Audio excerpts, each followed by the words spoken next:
Welcome to Love in Life, a guide to a positive mindset. My aim is to show you that the key to a happier and more positive mind is to love the life you have. We will look at tips and tools you can use to improve your mindset, and the best thing is, we'll all be on this journey together.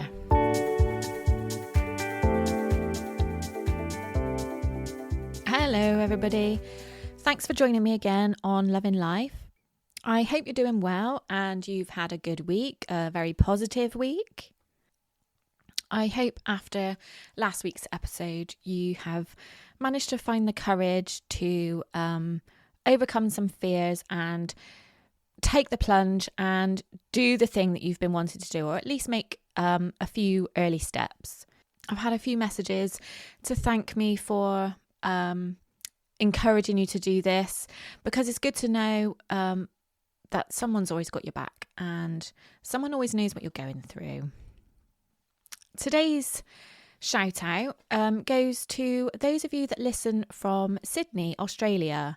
There are a number of you that listen from Sydney, and I just want to say, hey, I don't think we could get any further away. Thank you so much for tuning in whenever you do. I know one of you is Holly, so hey Holly, and hey to everybody else in Sydney who's listening. So over the last few weeks, I've talked quite a lot about my own sort of fears and insecurities, I guess. And this not just on the podcast, but on social media as well. If you follow me on Instagram, I had quite a lot of messages following the post I did about worrying about what people think about me. And I'll be honest with you, like, that is my biggest thing. Like, every insecurity, every limiting belief I've got, it boils down to worrying about what people think of me. But this obviously also leads to feeling a lack of self-worth, feeling the need to people please. So all these things that I've talked about in the last few weeks, a lot of you have been able to resonate with that. And, you know, because I think a lot of us feel like that, but we don't always, you know, we try to hide it so people don't really realise that that's how you feel. But apparently a lot of us do feel this. So today I have decided to give you a few ideas on the crystals that you can use alongside all the other work that you might be doing to try and overcome these obstacles.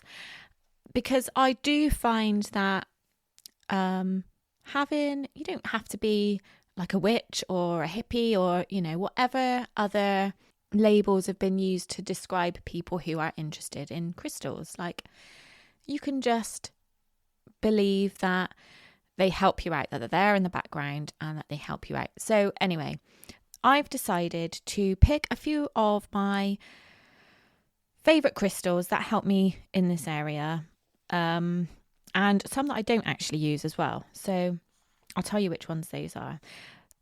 But all of the crystals I'm going to tell you about, they are particularly useful when trying to build your self-worth and try to stop people pleasing and try to overcome your fear of judgment.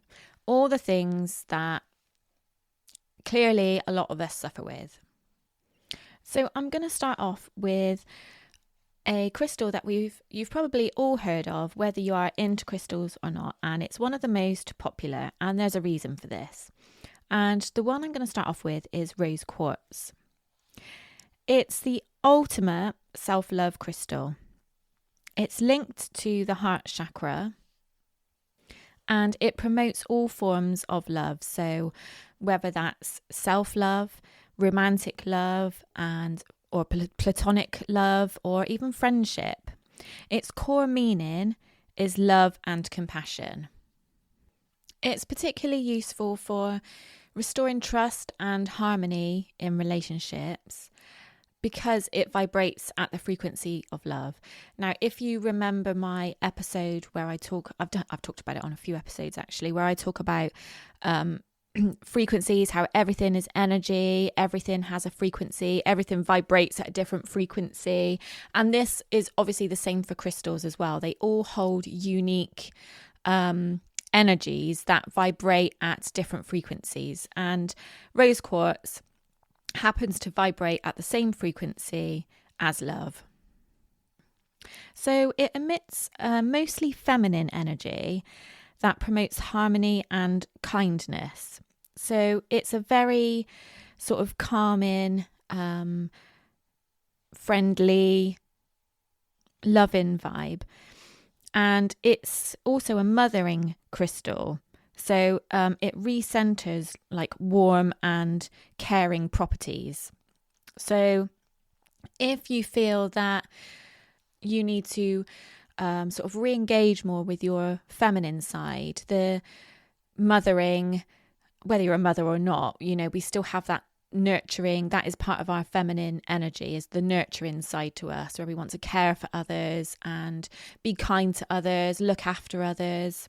So if you feel that you need to re-engage with your feminine energy, then rose quartz is an amazing crystal for that.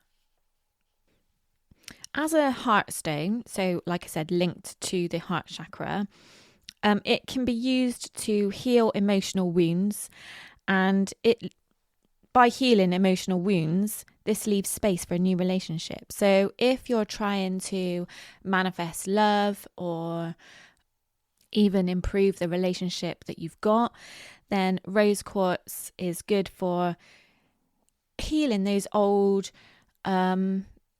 things from the past, old traumas in the past, or old heartache or breakdown of friendships that have happened in the past. Like, we hold on to these things and the trauma gets trapped in our body. Like, it is trauma because it gets trapped in our body and we hold it in different ways and it gets trapped in our subconscious. So using rose quartz is a great way to help heal those wounds, which then improves our current relationship or leaves you open for new relationships.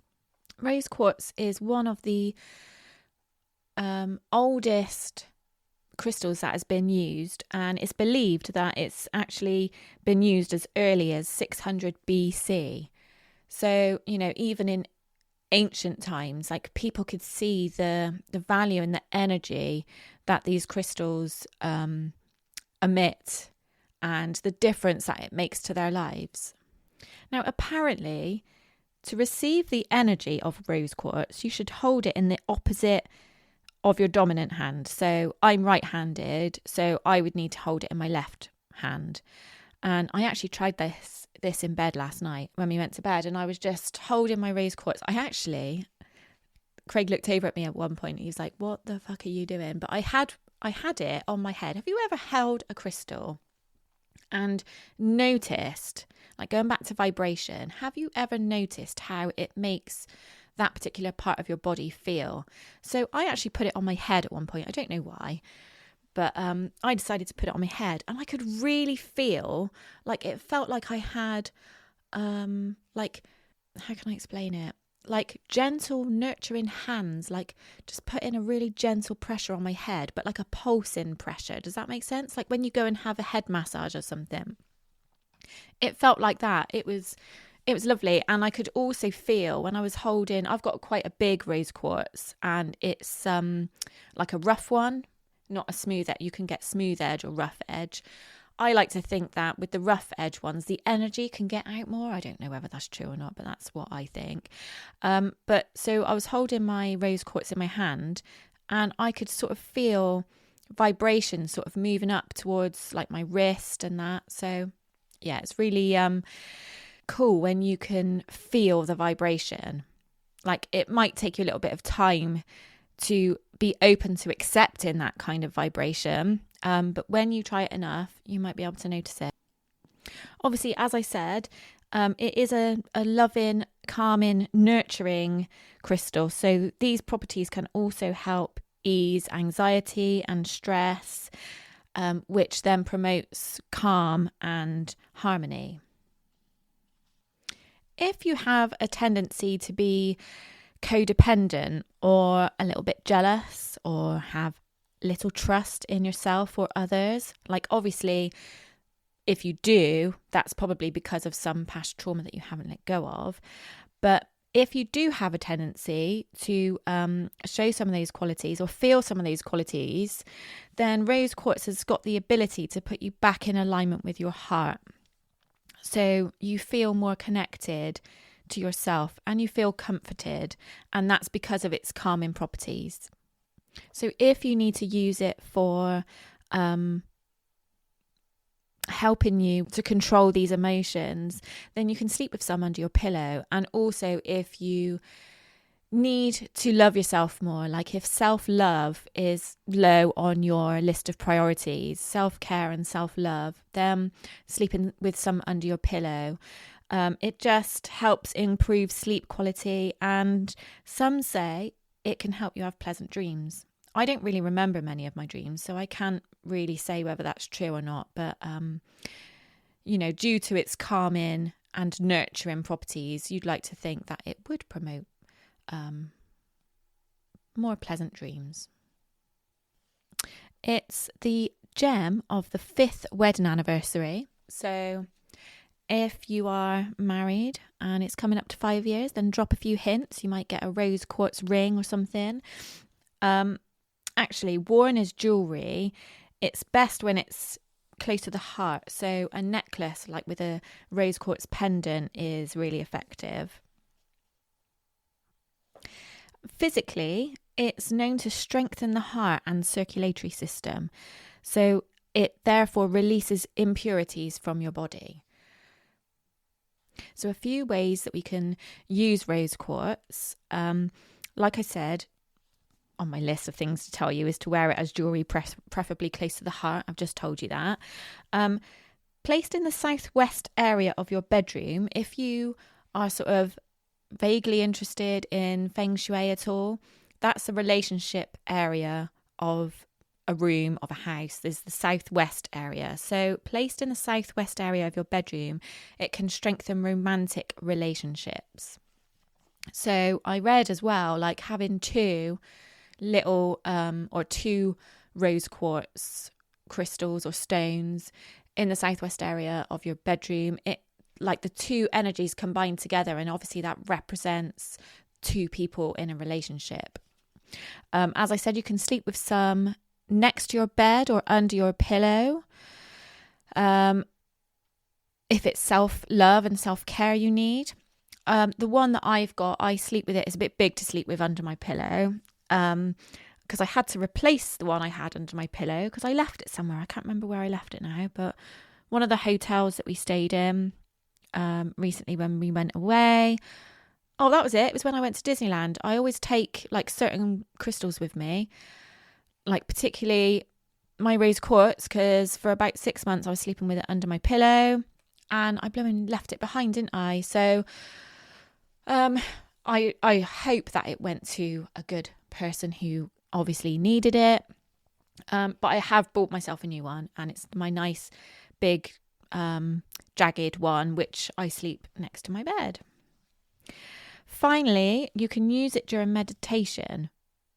So if you are looking to bring romantic love into your life, you can visualize being surrounded by love and kindness to help manifest love. Okay, so the next crystal I want to talk to you about is Leopardskin Jasper. There's loads of different types of jasper, and they all have different properties because they all vibrate at different frequencies. But Leopardskin Jasper is particularly good for self-respect and self-worth. It's linked to the root chakra, which is like our grounding chakra. And if you look, obviously the reason why it's called Leopardskin Jasper is because it does resemble leopard skin.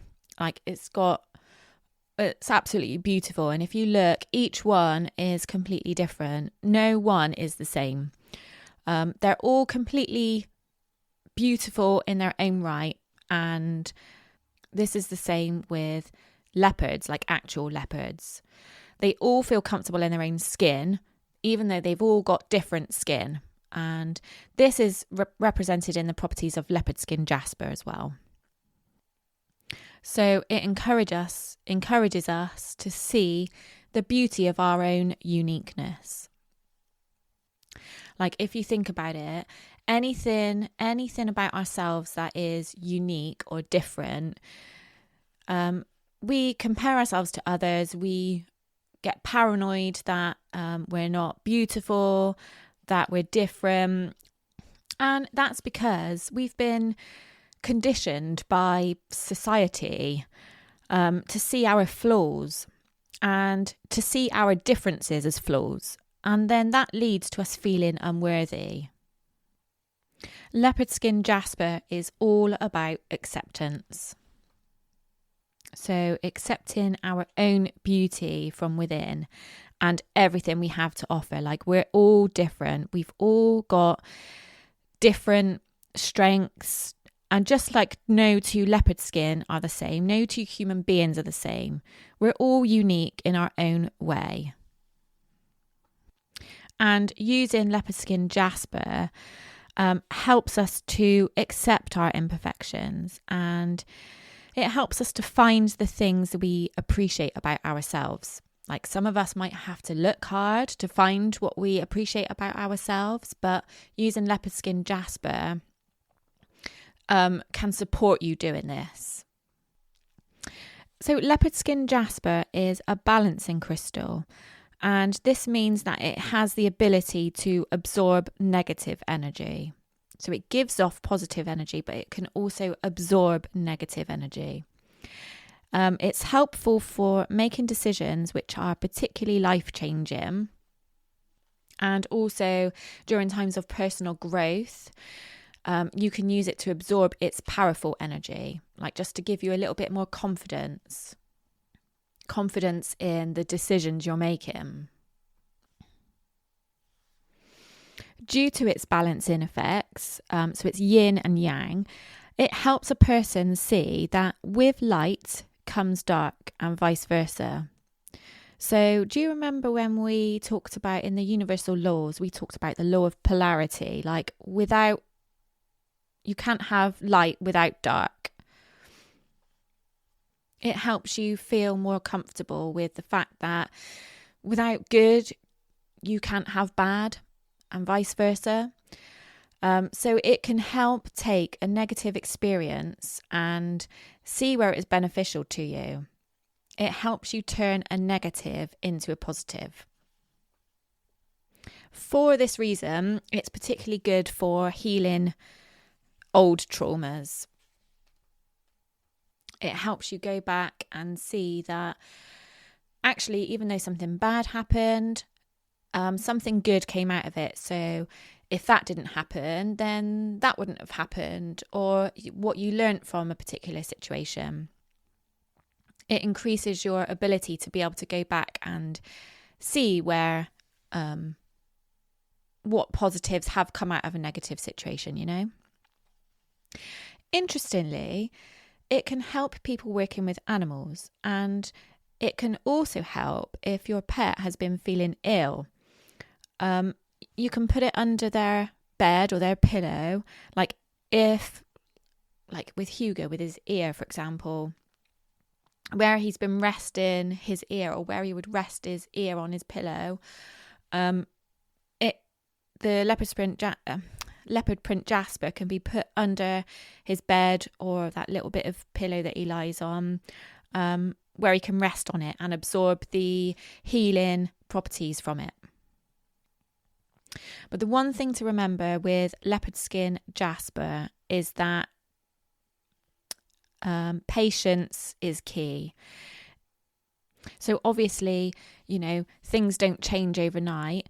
So the old traumas that you're trying to heal using Leopardskin Jasper, they're not going to heal overnight, but being patient and continually using it over a period of time, that's when you're going to get the most benefit from it. So some ways that we can use Leopardskin Jasper. Did I say leopard print Jasper earlier? I'm not sure, but I meant Leopardskin Jasper.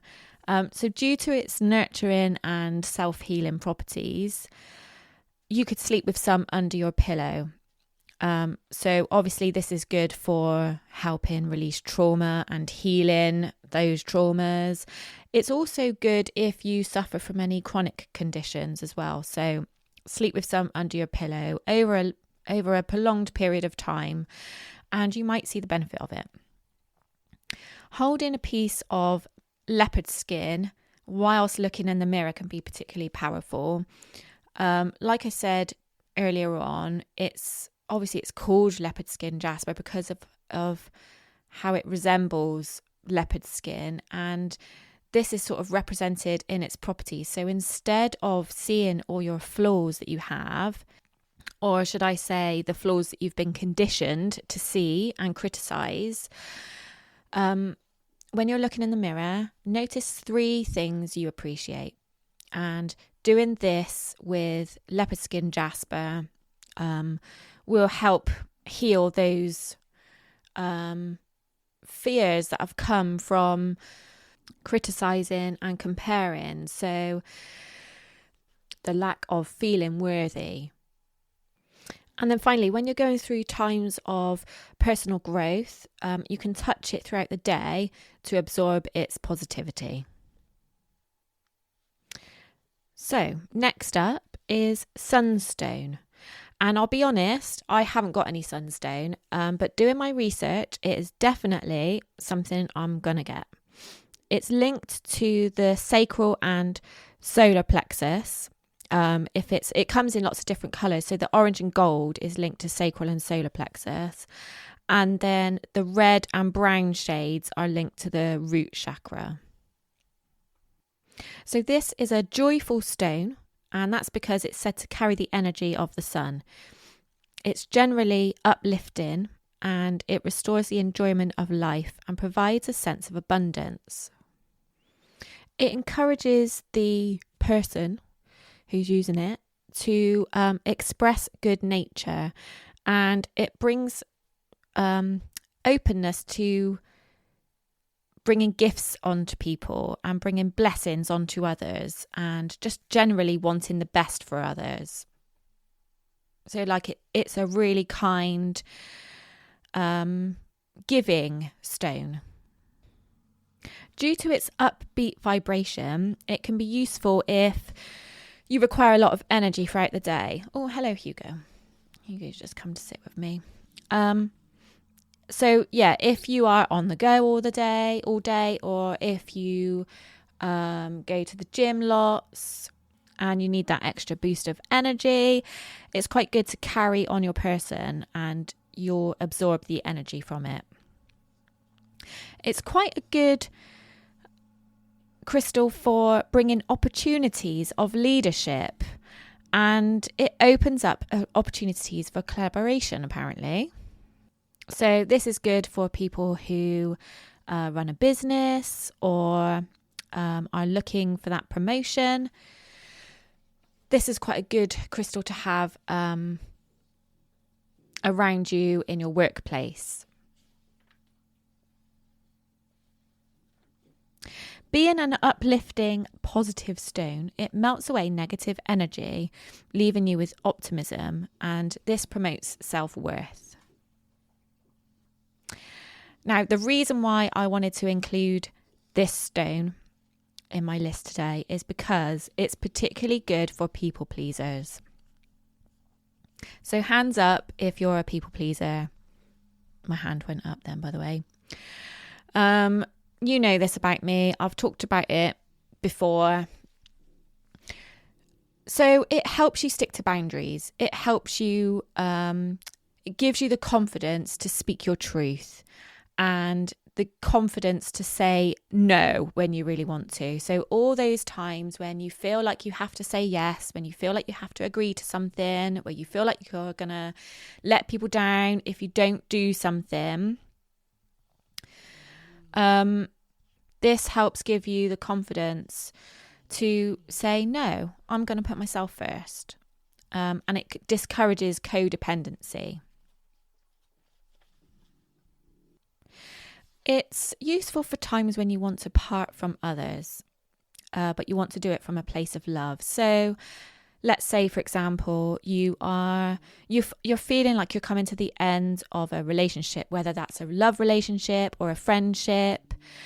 You feel the need to go your separate ways, or whether you feel the need to go your separate ways or not, if you've had a breakup, but you don't necessarily want to do it on bad terms, it's a useful crystal to have, because due to its good nature and its loving nature, it helps those you want to be separated from be surrounded by love and positive energy, and this returns them to source. So somebody I know, somebody who's very close to me actually, but I'd rather not say who,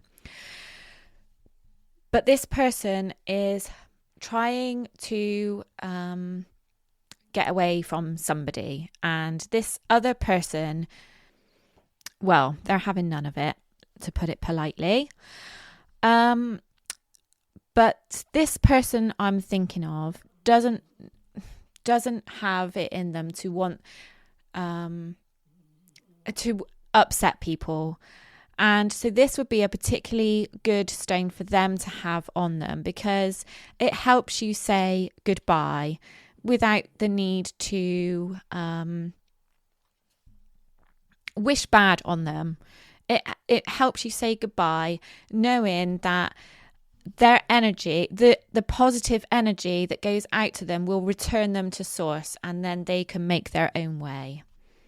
Does that make sense? Sunstone is empowering, it's positive, it's joyful, and it's warming. And a few ways that we can use this is by wearing it to feel alive and enthusiastic. Like I said, it gives you energy. You can place it next to your workplace. So if you've got your own business, when you are wanting to advertise it or put your offerings out there, it's good to have next to you. Like I said, it promotes collaboration. When you're meditating, you can focus on the good wishes you have for others. And that's it, finally. You can place some sunstone in the hallway or in the doorway. Like I've got a porch. So that's what I might do with mine actually when I get some, is I've got like little alcoves in my porch, and it's a good place to put that to bring in positive energy into your house. If you are into feng shui at all, that's a great place to put it. It stops negative energy coming in, but instead it lets in positive energy. And finally, I can't believe I've been going on for as long as I have. Finally, amethyst. I can't miss out amethyst, because again, like rose quartz, it's one of the most popular. It's linked to the crown and the third eye chakras, and some even say it's linked to the sacral chakra as well.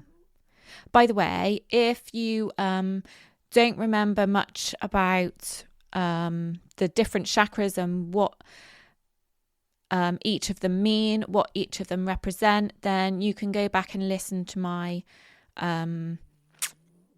episode that I did on crystals and chakras. I think it was like the beginning of January of 23. So it's a calming crystal. Amethyst is a calming crystal. It's said to calm rage and fears and angers. In fact, there are many different properties to amethyst, and this is why it makes it one of the most popular crystals there are. So it's very protective.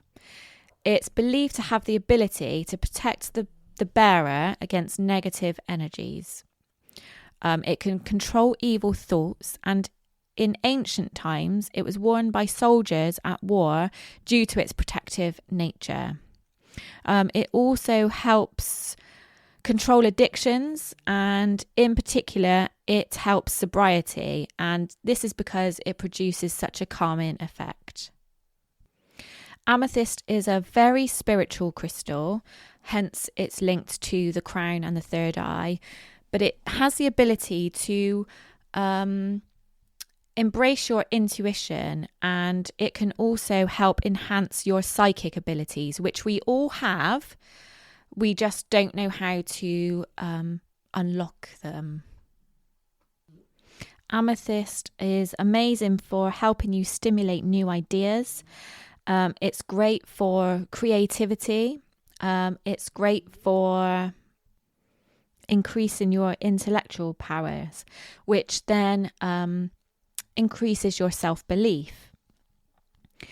Amethyst helps your intelligence, increase your intelligence through a greater sense of understanding. And that is because it is so linked with your crown chakra and your third eye chakra. So it helps you rise above. It helps you be open-minded. It helps you see from a greater, higher level. You know, I said some say that it's linked with the sacral chakra, and the reason for this is because it helps encourage you, embrace your desires. It helps you see where pleasure and joy are just as important as any responsibility. And therefore it is linked to the sacral chakra. As with all crystals, it's really important to set intentions with your amethyst, with any of the ones I've discussed today. It's really important to set intentions. Like, it's no good just having it. Hugo's going to start barking now. It's no good having it just next to you or just forgetting that it's there. Set intentions with it. And that's what helps you manifest. When you focus, you know, we've talked about the law of attraction. When you focus on something, you attract it back. It expands. You manifest it. So it's really important to set your intentions with each crystal that you have. Sorry, Craig's just walked back through the door, hence why the dogs are barking. Crystals are so widely available nowadays, like especially with online shops, online stores. You can get crystals anywhere. I particularly love going into a crystal shop because I like to, when I'm choosing my crystals, I like to feel them in my hand and see how they feel. I like to really engage with them, and I like to, because everyone is different, and I always think that the right one will show up. So if you can, spend some time in a crystal shop. Just get a sense of how it makes you feel when you're holding each of your crystals. If not, like I said, there are plenty of places you can buy them. And if you set intentions with them, like I said, then you will see the benefits from them. So I hope you've enjoyed listening to how the different crystals can help with different aspects of self-worth, self-belief, fear of judgment. Because like we said, a lot of us suffer with it, and whether other people are aware of it or not. So yeah, I really hope it helps you. Please let me know if you want to know any more about any of the particular crystals, or if you want to know how I use them. Feel free to send me a message on Instagram, or if you follow the link in my show notes, then you'll be able to send me an email. So yeah, I really look forward to hearing how this has inspired you to go out and get some of your own crystals to use to help you. As always, if you've enjoyed this episode, please do leave me 5 stars, leave me a review, send me a message to feedback what you've enjoyed about it. But yeah, thanks as always for listening, and have a great week. I shall speak to you next week. Bye.